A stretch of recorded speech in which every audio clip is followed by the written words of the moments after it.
Are you looking to launch your student leadership team or maybe just breathe new life into your existing one? Well, then stick around because today we're talking all things student leadership and we have some free resources for you to help you get started.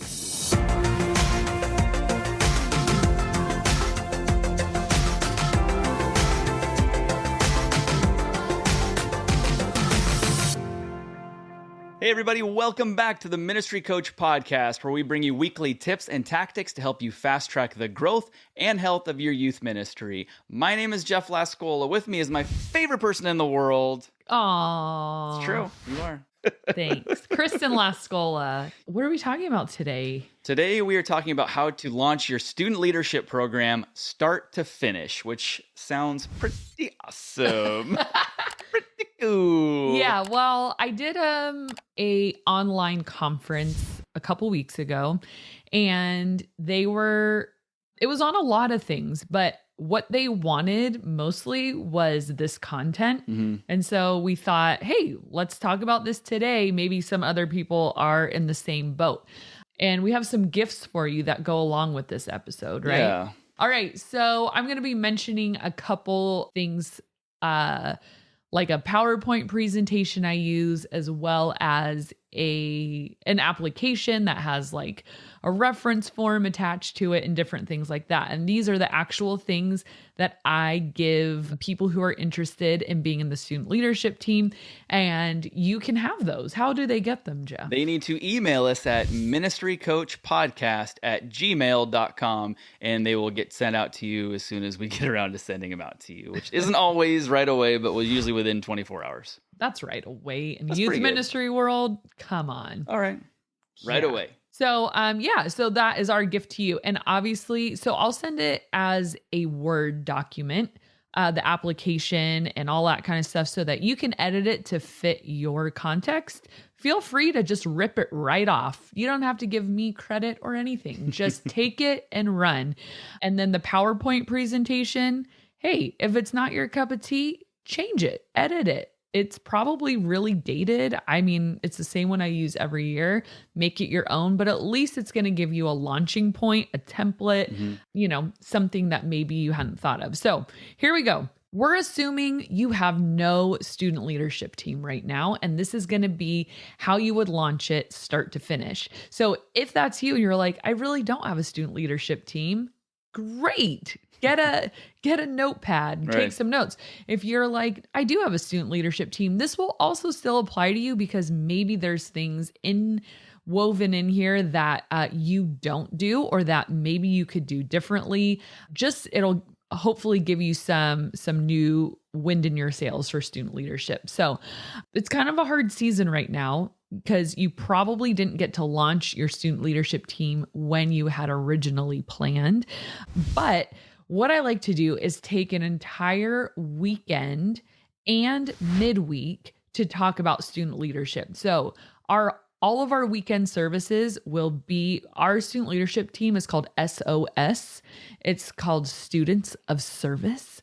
And we take a whole weekend to talk about SOS at every service. We do the same presentation. And then we come back around and do it all over again Tuesday night. So if you have students that come to weekends and midweek, yes, they're going to hear the same exact presentation, same exact message.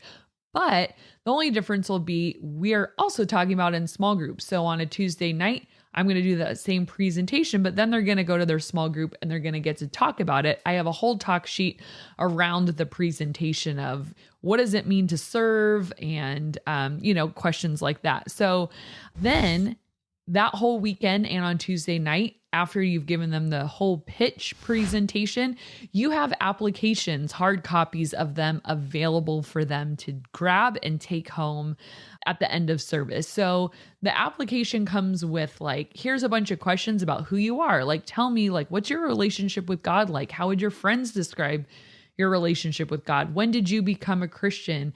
What does leadership mean to you? It's questions like that. And then in addition to that, we have them fill out get a reference form filled out on their behalf. So we say it has to be a Christian adult who is not your parents and not me, because sometimes they'll just hand it to me. I'm like, I'm not turning this into myself. Okay? You accidentally put this in the packet. Why don't you go ahead and fill that out for me? So funny. So I said it could be your small group leader. It could be a teacher or a coach or a family friend, someone who knows you well. And here's where it gets a little bit like intense, especially for middle schoolers. I put a date on that application. So this application must be turned in by September 28th. If it is late, I throw it in the trash.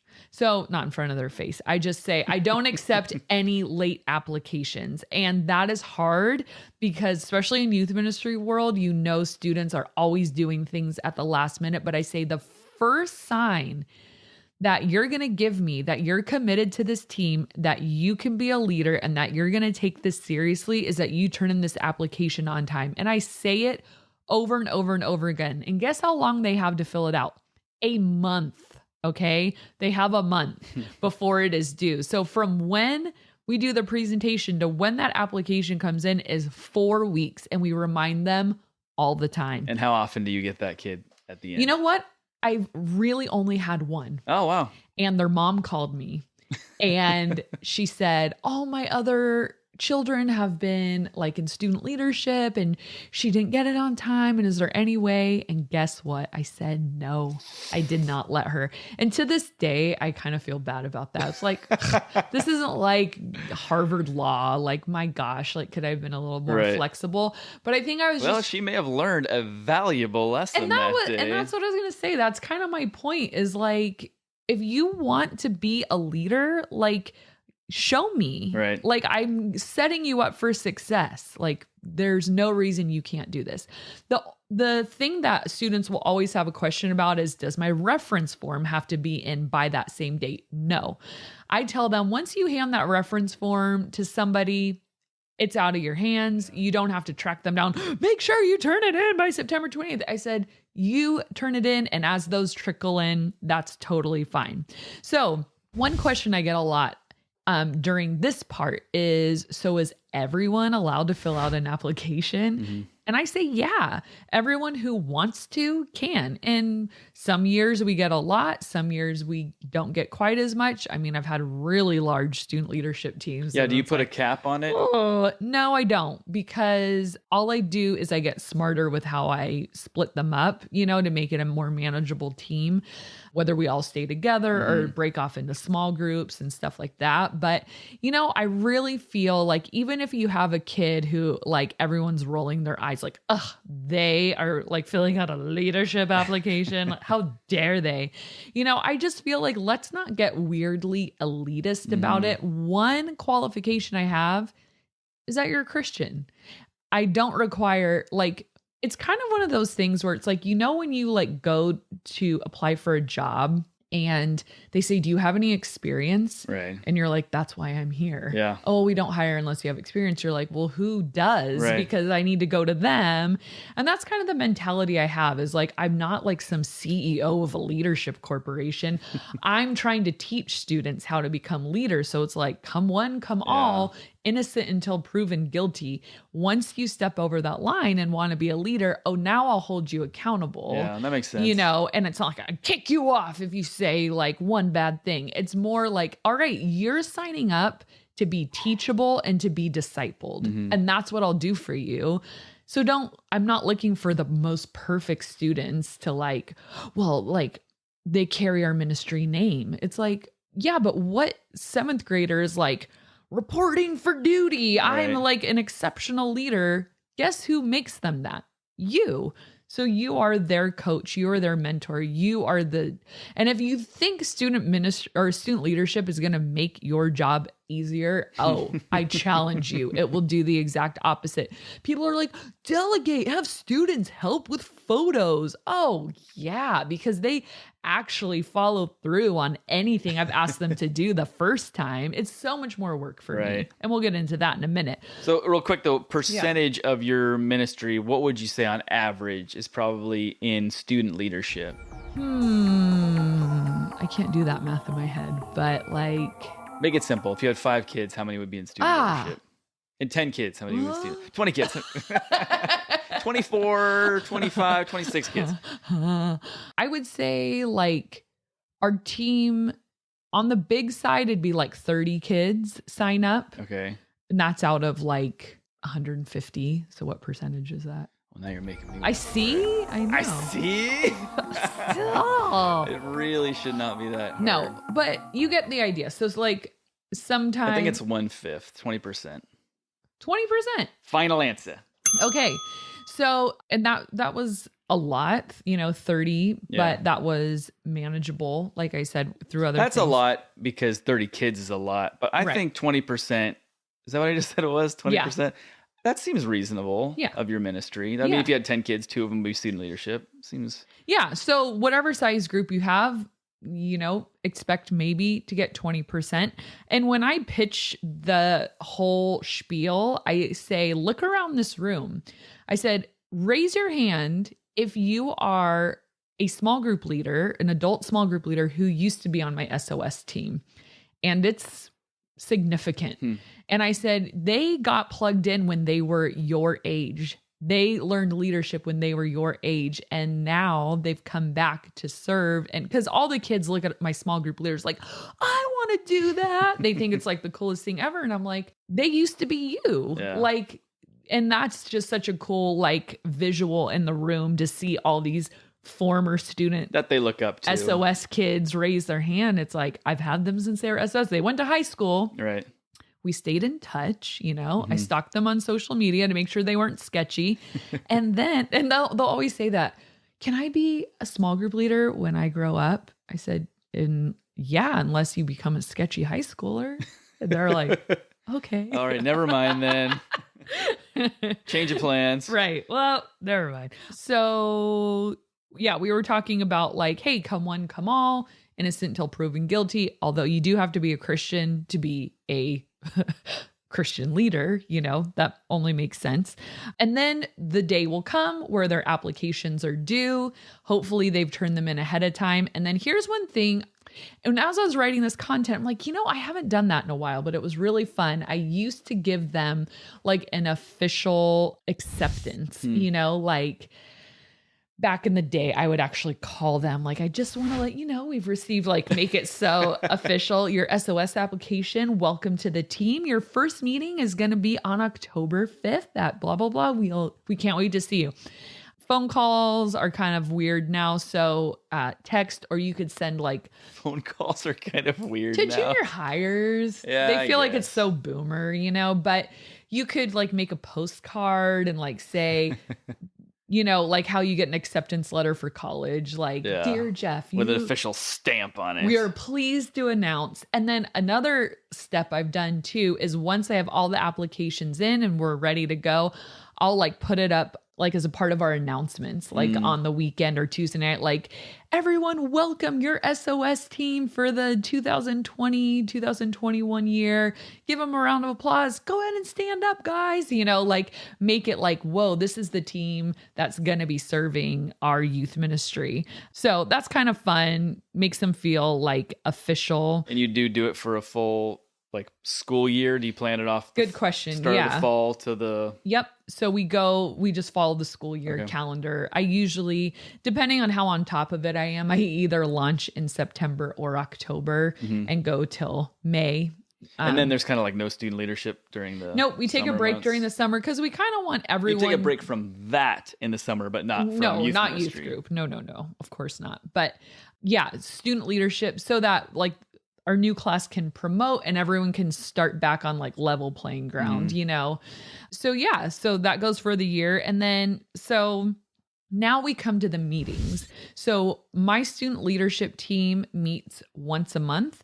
I was talking to another youth pastor up at Saddleback and she only does a couple a year. So, I mean, there really is no official formula for it, but we designate the first Friday of every single month to meet. And we would usually meet 6 to 9 and we'd make the meetings a little more special. So we would rotate different members' homes instead of meeting at the church. If we were really big, that was a little hard. We had to kind of go back to the church. But if you're the size that you can fit in a home, that's kind of fun. And I mean, the kid who's hosting, I think, feels a little like special, Right. like, oh, everyone came to my house. And we would do dinner. So the kids would bring $5 and I would do dinner. I would either make some giant pasta thing or I would go get subs or something like that.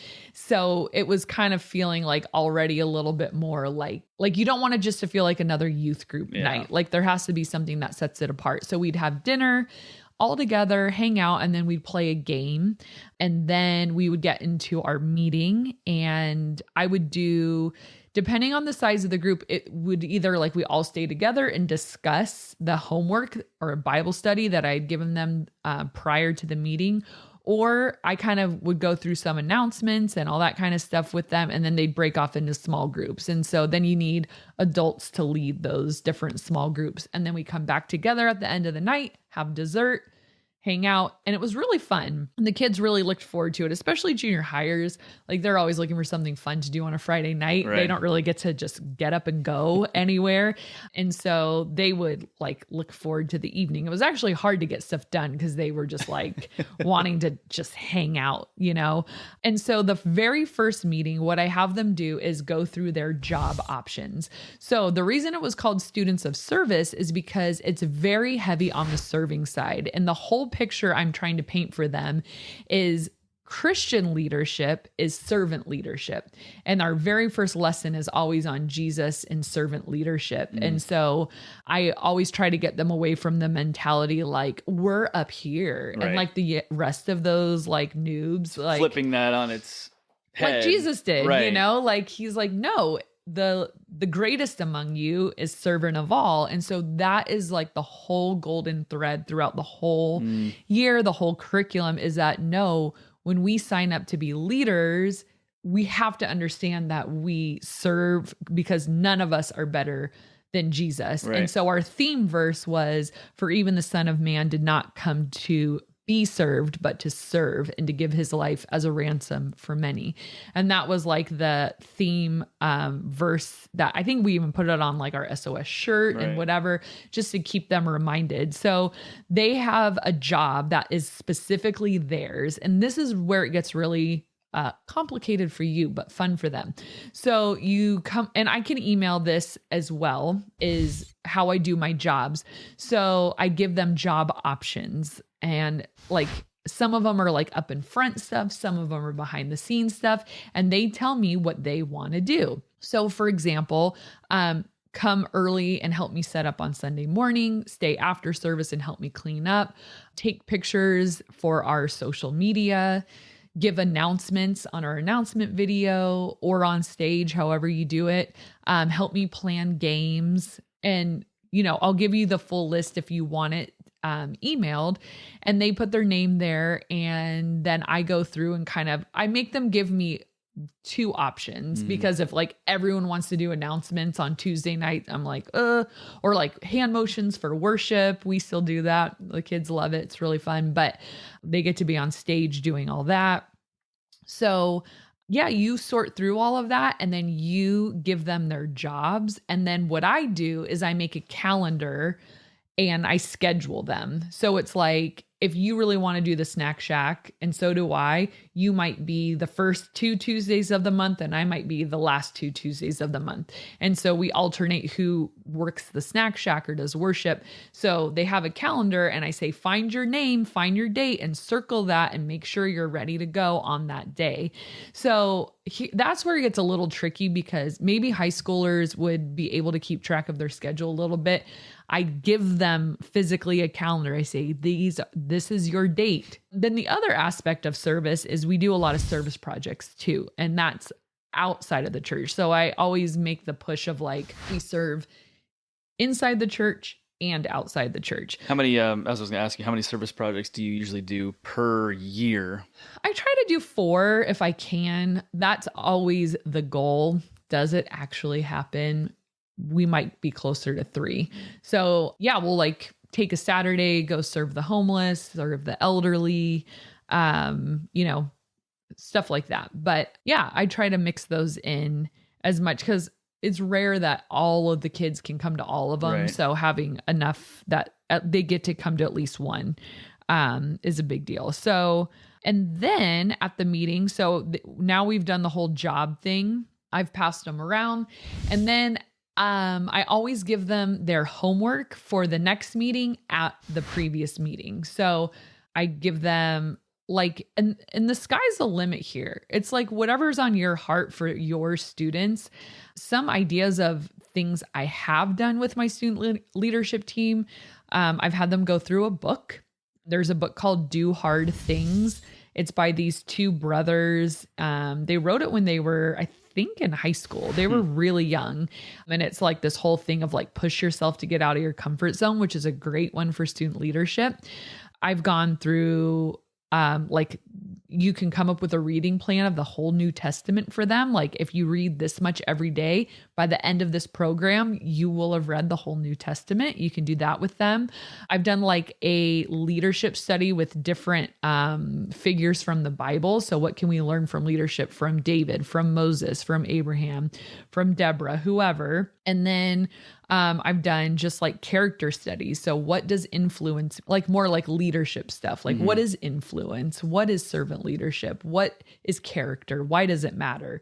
So it's basically like, think of things that are going to develop them as Christian leaders, like what would make sense there, but there's a lot of variety available there.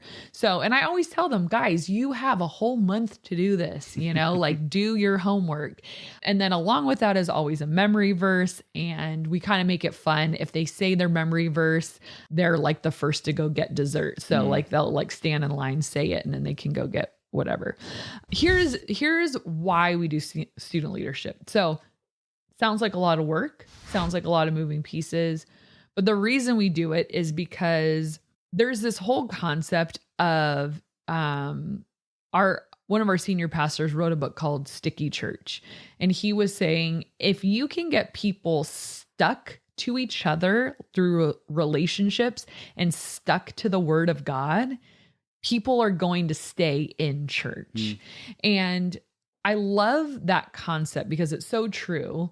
And I feel like the student leadership team is kind of like this microcosm or microcosm. Did I make that word up? No, that's a word. I don't think you're using it correctly, though. Microcosm. That would be like a small version of what a larger thing. Yeah. That is how you're using it? Yeah. Okay, so a microcosm. Have you ever said words and all of a sudden you're like... All the time. Why does Pretty much every word that comes out of my mouth. Not correct.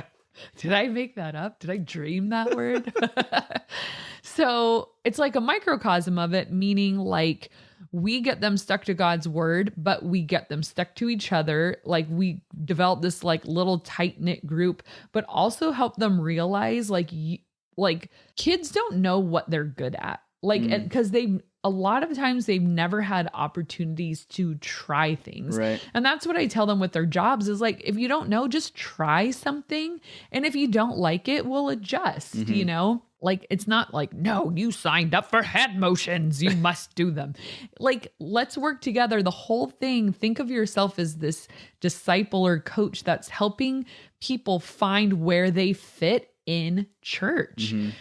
Think about my student leaders or my volunteers that I mentioned at the beginning. They're very stuck to the church. Yeah. After they came to me out as an 11-year-old, and now some of them are married with kids and they're still on my team. They found their home in the church. Yeah. They felt valuable. They found their place in the body of Christ. And I feel like what we need to teach students is like, you're not a spiritual consumer. You are a spiritual contributor, because that's when they fall in love with the church, because they realize I have a purpose. I have a place. We've had this kid recently. He's super quiet, super shy. I got him connected with our tech team, and now he's like so tiny, so cute. And you see him back there in the booth, and like my tech guys are teaching him everything. They're like teaching him how our LED screen works. And I saw them back there, and he gets to like do buttons and put, And where else would you get like that kind of tutorial and training? That's a good point. Like you wouldn't. You mean you may play sports and you get coaching there, but not some of that stuff. Well, and it's like your peers see you too. Like, and I think that's another cool thing is like peer-to-peer leadership, and not just for the ones leading, like, look how special I am, but the people who didn't sign up to look at and go, dang, like this is for everybody. This isn't just, church is not like run by adults and we just come. Like this is for everyone. You know, you can even have students help you like lead the meeting. Like, hey, you did the homework, like start us off, you know, and letting peers see other students like lead. It's like, oh, like we are the church. Like we always say that to kids, like the church is not a building, the church is the people. It's like, well then what a weird tune. It wasn't a song, Jeff.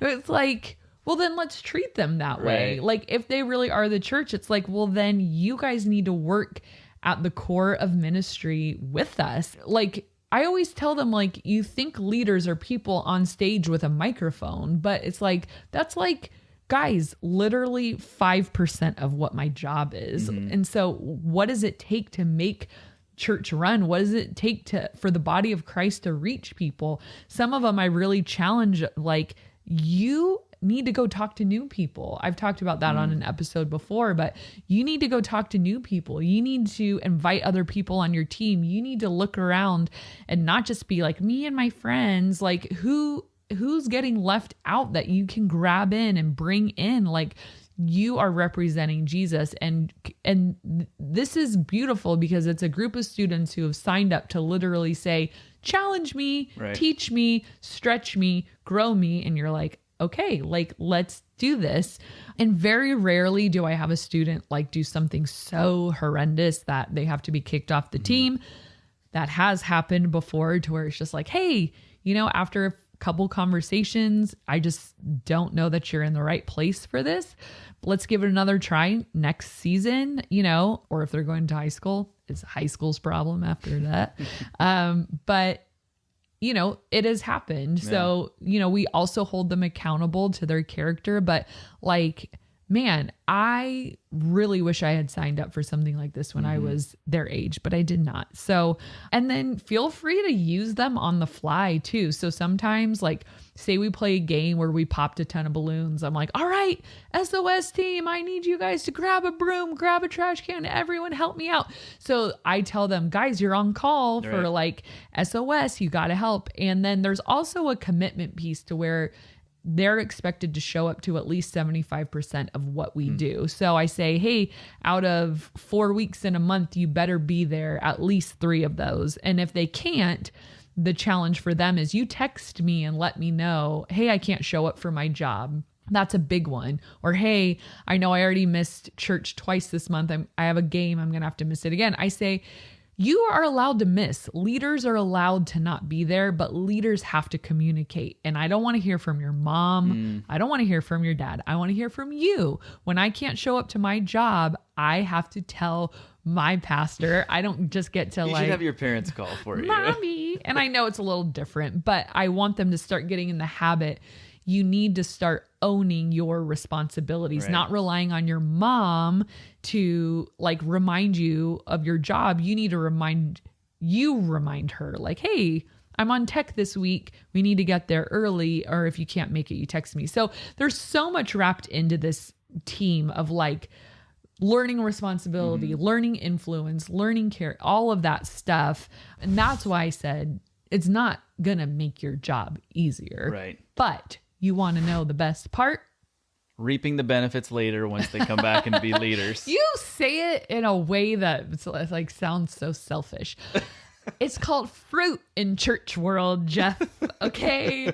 You reap the benefits. Like, sounds like we're out to harvest like the fruit, free help. Yeah, it's seeing the fruit in their lives. And if it just so happens to benefit you, great. But it's like you just watch that come full circle. And maybe they don't come back and be a leader for you, but what they've learned and who they are and what you see develop in them, it's amazing. It's just that, like, going back to the whole sticky church concept, it's them having more of you and just that discipleship, like, to the next level. Because especially if you have a larger group, it's hard to really narrow down and find some of those core kids that really want to grow and be, further their faith. but this is an opportunity to do that, big or small groups. You know, you get to they have more of you, and you get just to be there with them to see them grow and help them grow. And like you're saying, find where are their talents, where are their special gifts in ministry, and guiding them through that.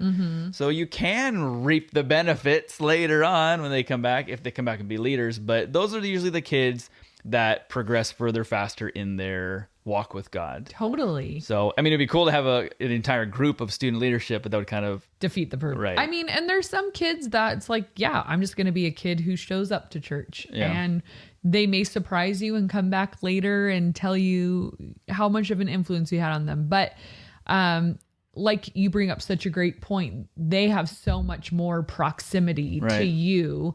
And those are the kids, like, I don't have a small group on Tuesday nights, but those are the kids that I end up feeling like is my small group, like the kids that I really get to know. And they're the ones who are involved in everything. So really, one great piece of fruit you get, your fruit cake, is like a core group of students. Like, it's like, you know, if you've ever read The Purpose-Driven Youth Ministry, it's been redone, so there's a current version out there, but Kurt Johnson talks about like every youth group has its core.